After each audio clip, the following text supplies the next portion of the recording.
Welcome to this episode of Jobology, where our guest today is my friend Lisa. Lisa's a car saleswoman in the Bay Area. She's going to give us some insights on what it's like to be a woman in the industry, maybe spill some secrets, might even hear a siren or two. So, without much further ado, Lisa.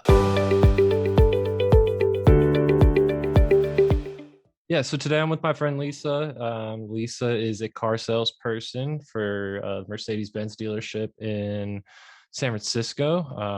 I've known Lisa I was trying to figure this out today, but I think I've known you for about 6 years now, almost seven. Yeah, Um, that's crazy. yeah, Time. and then I'm gonna give her a little chance to cover anything I missed here, and then we're gonna get into the podcast. Lisa, is there a place, like, if you had to specifically kind of say where you work or give people an idea where they can come and buy some cars, where would you guide them Mhm. to?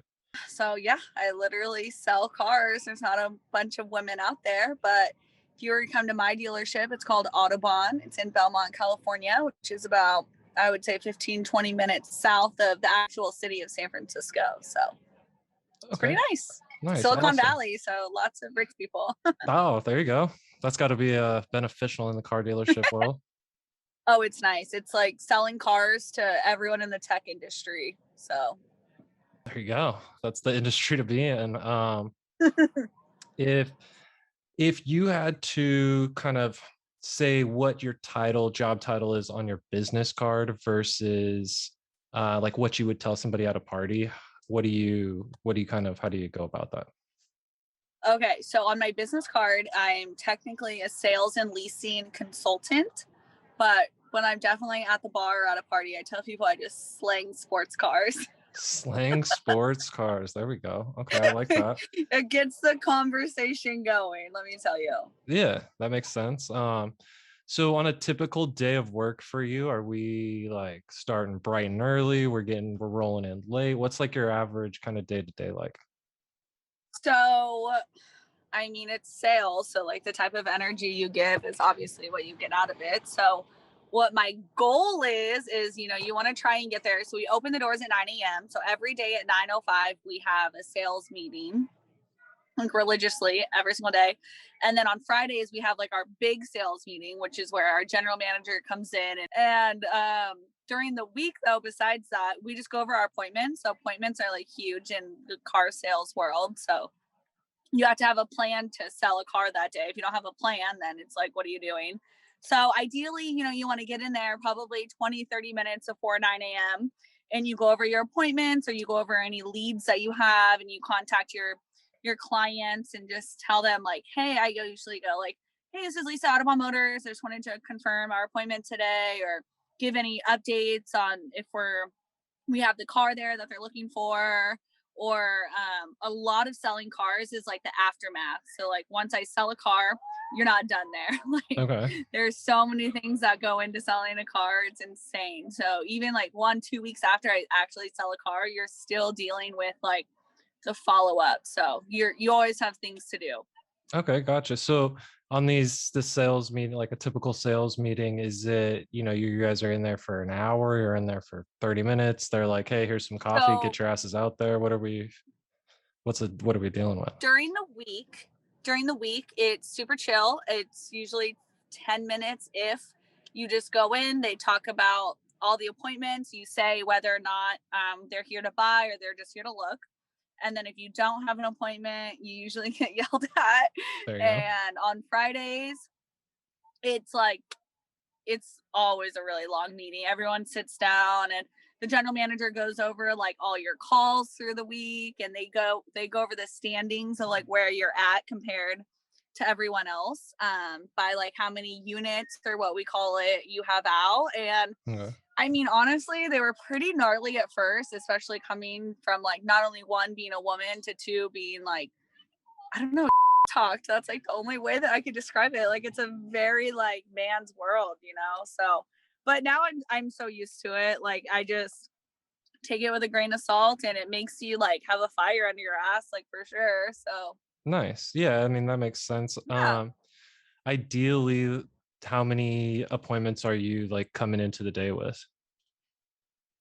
If it's during the week, one, Okay. sometimes I don't even have one, but the weekends, one or two, sometimes three. Like the Okay. weekends are so busy. It's crazy.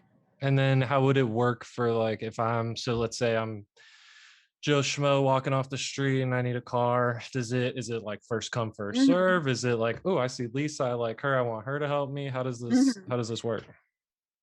So we're a Mercedes Benz dealership. So we don't have like none of their sales rep guys. We never wait outside, nothing like that. It's very organized. So we go off what we call an up list. Okay. So when you get there in the beginning of the day, when you get there, you sign up for the up list and it goes in order of whoever got there first. So that if you're one or two, you sit at the front desk as if you're like the receptionist and you answer the phones and you take the walk-ins. So people walk in, which honestly, like our store gets a lot of walk-ins. Like we get people in there all day. We don't even have enough sales rep for how many people that walk in. And I usually say, "Hi, my name is Lisa. Like, how can I help you?" They're like, "Oh, I'm here to look at a car." I'm like, "Great. Did you have an appointment today?" They'll usually be like, "No." So I'll be like, "Okay, like my name's Lisa. I'm happy to help you." And then 8 out of 10 times they know exactly which car they're there to look at down to the stock number. Oh wow. Which then you're like it's so easy. You just go, their stock number is like on their profile because we have like an internet team that answer calls, which will they'll put the stock number in that they're interested in. I take a picture of it with my cell phone, um, go down, pull up the car, send them on a test drive, like boom, so easy. So I actually had a couple questions about test drives because I was thinking about that. How long is too long for a test drive? So if Oh my goodness. I got a typical one's probably like 5, 10, but like, is there people that are like, I just want to taking this for a while? Like we're going. Yeah. So I tell people a route that takes about 10 minutes, 15 minutes if there's traffic because you do go on the freeway. And Okay. now because it's COVID, I don't go with them. So they go by themselves, right? Okay. So it's way different. And I mean, when they're gone for a while, like it's just kind of like, okay, where are they? But then it could also go one or two ways. Like obviously they really like the car if they're driving it forever, Right. but on the other hand, it's like, okay, they're not serious. They're just here to like drive a Mercedes, you know? What do you think the ratio is to people who just want to drive a Mercedes versus people who are actually interested in buying a car? Well, I would say it's pretty low only because like our AMG line, which is like the cars that you like want to test drive or like our G Wagons, we don't really allow test drives at all. Okay. Like it's a hard no. Like you cannot test drive a G wagon, Oh wow. and the A like zero. Like you have to have like credit app submitted, papers signed to drive a G wagon. Oh wow. Um, in our AMG cars, which is our sports car line, we try not to have people go on test drives. Like you really have to feel them out and kind of see if they're serious. Legitimate. Only because we like to preserve the mile. Like you don't want to buy a G wagon that's almost $200,000 that has 100 miles on it, you know? So we keep those very low to respect whoever the buyer is. But you had to feel them out. Like we call them jacks. Like if you walk in and we think you're not going to buy a car, like we just think you're a jack, and you can poke them by like the questions you ask, whether you think they're going to buy or not. And from there, you just have to make the best decision possible. So So if let's say somebody comes up and you determine like, oh, this is a jack, I don't want to deal with this, but it's your up, do you have to take it no mhm. matter what, or can you like See, pass this it is where it off? gets really shady. This is where it gets Yeah, shady. Like, yeah, yeah. Get into it. yeah, technically you have to take it. Like, no Okay, matter what, like that's your up, you okay. know. But there's guys at the dealership that'll drop them. Call them drops. You just drop them. Like, it's so it sucks because then it's like they're walking around the dealership and like you're gonna ask them like, hey, like what are you looking for? And then you just get stuck doing it. But Mhm. I mean, I try and like I'm still obviously new, so it's hard to like I try and go in with an open mind and being like, you know, everyone's a buyer. That's what they teach you is like treat everyone as if they're a buyer, Sure.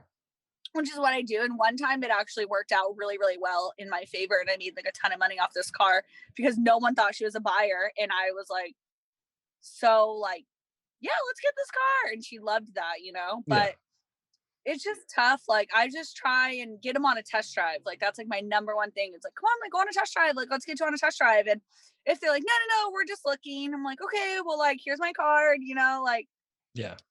call me if you have any questions. But Interesting. it's tough because you Yeah. don't want to waste your time because you need to be there to sell a car. So Yeah, right.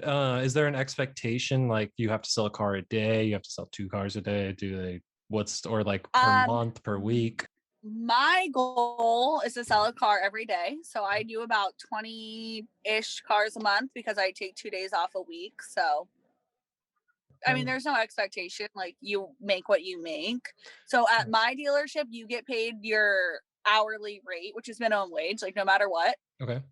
So we get paid twice a month. Once a month you get your hourly, and then the second time you get your commission from the previous month, which is nice. Not to like poke or pry too much, and if you don't want to answer this, you totally don't have to.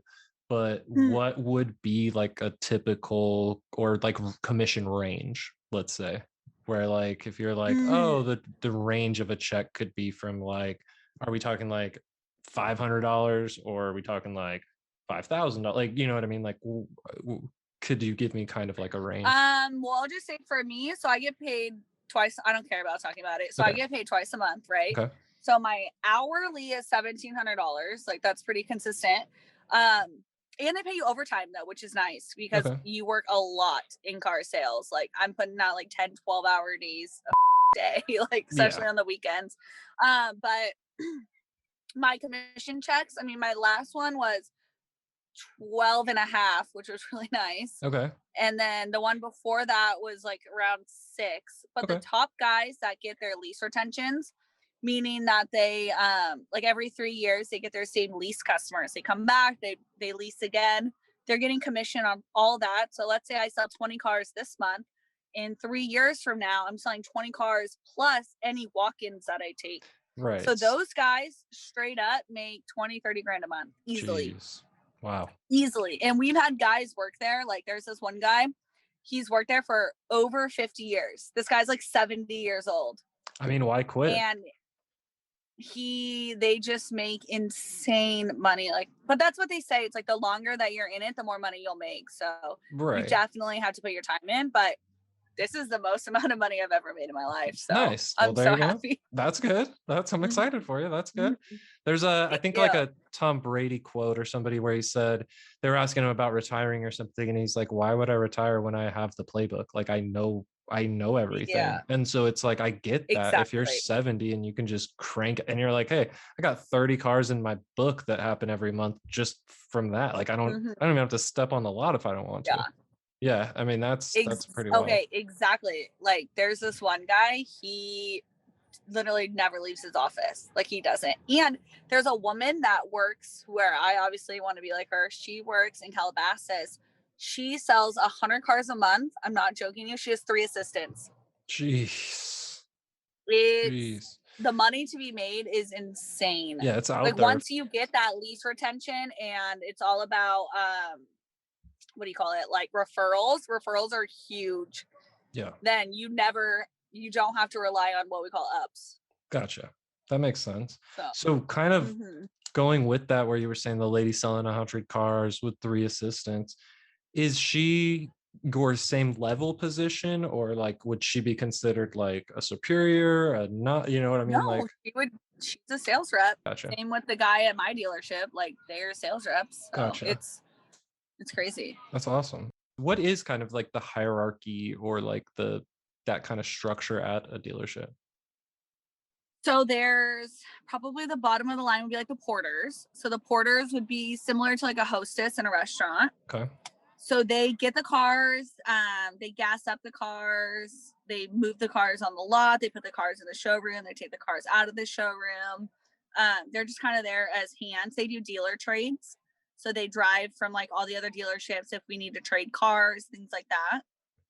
And then there's the sales reps. And then from the sales reps, there's the desk managers, which that's like my goal. that would be your next like promotion step if you That wanted to would be take my that. next step up. Yeah. Okay, hmm But it's similar to like the wine industry where it's like the desk manager, they make consistent money.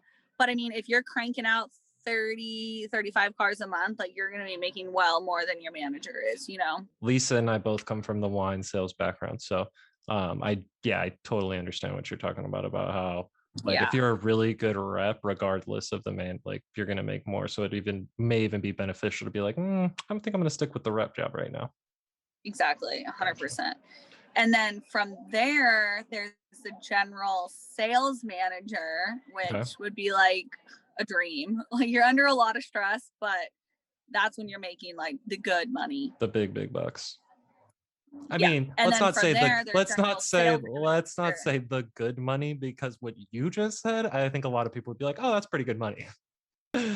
So that's when you make like the real Those gotcha. type of jobs, they make about general sales manager 45, 30, $45,000 a month. Jeez. And then from there, you could be the general manager of a dealership, which that means you run not only the sales department, but the service department too, Oh because we have wow. an entire service team. They made $1,000,001 last year. Whew. I'm not supposed to know Jeez. that, but yeah, Well, hey, that's insane, right? that's Insane. wild. Like the weekends off, I was gonna say, like 9 to 5. how do you get that position? Is it like you were in sales for a long time, you were really good, you move up, or is it like you know You just move somebody? up. Okay. I think it's all about who you know, but from what I've seen, it's just like you move up. Like the person that sells the most cars, they're going to get offered to become a desk manager because at the end of the day, the desk manager goes out and they'll help close my deals. Like if I feel like my guest is like slipping away, like I can't close it, like Mm-hmm. I'll go to my manager and I'll be like, I need help. Like somebody come talk to my guest. And I then they'll gotcha. come talk to my guest and they'll be like, okay, like, can I help answer your questions? Like, is there anything I could do to close a deal? So you Nice. have to close deals, you know, that's how you get that position. And then from there, it's just like corporate likes you and blah, blah, blah. So it just, You yeah, play the game, you do the schmoozing, all that jazz. you have to. Yeah. Gotcha. What would be like the kind of, I guess, the pros and cons of the job? I mean, I know we've kind of gone over most of that right already, sort of, but like what would be like your number one pro if you were like, hey, this is the reason why I would tell somebody to take this job? Okay. Everyone's happy all the time. You're either happy that you're buying a new Mercedes Benz or you're happy that you just made a sale. And that is like number one why I'll always be in the car business. Because besides the wine industry, everyone is like, it's such a happy environment. Like it really, really is. Like it's stressful as to sell cars, but on the flip side, it's like, especially being a luxury brand, like people have worked their asses off to like be able to afford a Mercedes Benz. Like it's to be a part of that is really, really cool. Yeah, nobody's really going on being like, I'm gonna get a budget car. It's more like oh, this is celebration time. Yeah, That like makes sense. I sold a car to this 19-year-old girl who like just got her first career and was like so excited to like get a car, and you could just see like this smile and like this satisfaction on their face, which Yeah. is like it I love it. Like that's what makes my job. And then I sold like this guy, he was 25, so my age, and I sold him this like sick badass AMG car, and he is just like smiling from ear to ear, and it's Oh just yeah. like I don't know, that makes me feel good. Like, dude, yeah, or like selling a G wagon. Like, Dude, tell me about it. people That must buying be G intense. wagons, they're like the happiest people Oh ever. yeah. Like, I would imagine so. oh my god, I sold a car to this famous soccer player. Like, that was so cool. Oh, that was going to be one of my actual questions that I had later on coming up of have you sold a car to any famous people? Yeah, so he was probably the most famous person. So actually, about a month after I started, I sold one to this kid who literally a kid. He was like 23 years old. He was a videographer for a Okay. guy on the Warriors. Oh, I thought okay. that was super That's very badass. cool.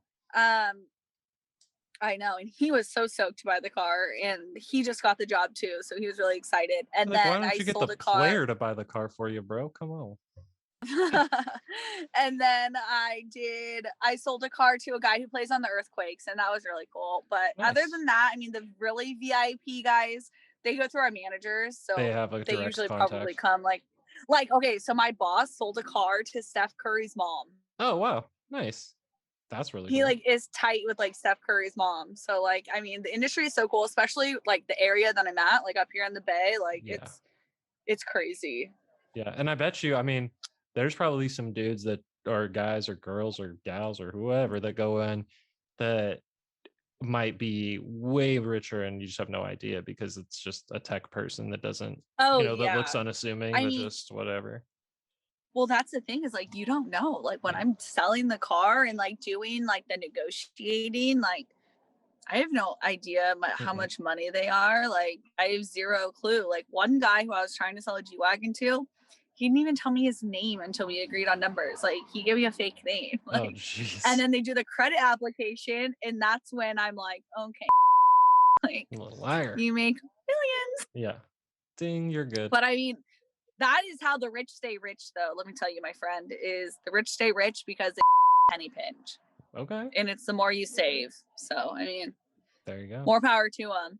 And then how did you kind of get into car sales in general? I mean, we kind of glossed over that or skipped over it a little bit, but like, how did you get Mm-hmm. into the industry? I mean, we both came from wine sales, so I mean, it Mm-hmm. kind of seems like a natural progression, but like, how did you just walk on a lot and apply? Did you apply online? How did that all go down?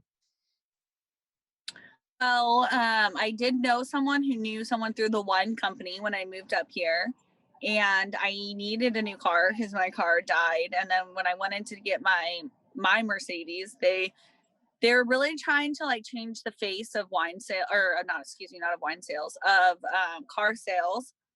And they're just like they only had one other woman, Hmm.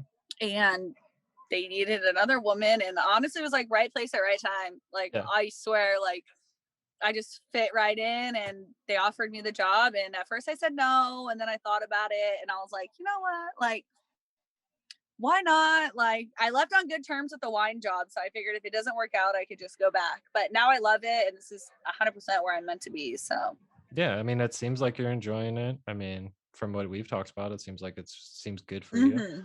mm-hmm. Going back to the test drives and COVID and stuff, what is that now? Do you just like give them the keys and go, here you go, see you when you come back? Pretty much. Oh, Yeah. I have them sign us. They have to sign a form, but then okay. they just go. Oh, well, and I take a picture of their driver's license and insurance. So Okay. So you have at I have least that. something. Okay. That's Mm-hmm. that's good. That at least gives me a little peace of mind, not knowing that people can't just, roll off the lot with the new Mercedes. Yeah. One time I had this lady run out of gas on the freeway on a test drive. Sounds like a porter didn't do their job. She didn't buy the car, needless to say, but Well, I'm not surprised on that one, unfortunately. Oh, how does that work? Do you have like does the like dealership have I a just called I just called a porter and I okay. was like, yeah, go get my gas. So then him and I went to go Hmm. get her and yeah, it was awkward, It's like cool, obviously. see you later. Gotta go. Oh man. And then from here, I mean, we kind of touched on, wanting to be the sales manager and kind of going from there. Is that what your kind of goal is? Is that what you're aiming for? Oh, 100%. Yeah. Okay, nice, nice, nice. Well, I really appreciate you being on with me. I mean, No, I was just I gonna say I'm happy that you asked me to be on it though, because I oh feel yeah, like one of the things that I like being is like a woman in car sales because like I don't know any other girls that are in it. And me I neither. really like women would thrive in this industry. Like I have it so easy. Like I have women calling who want women sales reps. Like I think more girls should do it. So I mean, I totally agree. I think that roles that were traditionally for a specific gender, now that they're all changing and stuff, I kind of like that, because I think that just yeah. just because a certain, a typical gender had that job doesn't mean that someone else or somebody else can't bring a new idea or something different where they go, oh, wait a second, that's a different perspective. And so I think that's a great thing. I think that's a good idea. 100%. So I appreciate you being on with us. And if you guys need a car, go check out Lisa at the Mercedes Benz dealership and she will hook you up.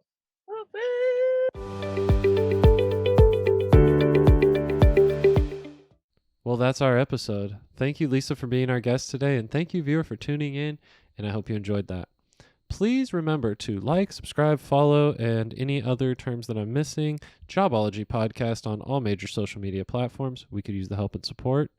And just like Dad always said, make good choices.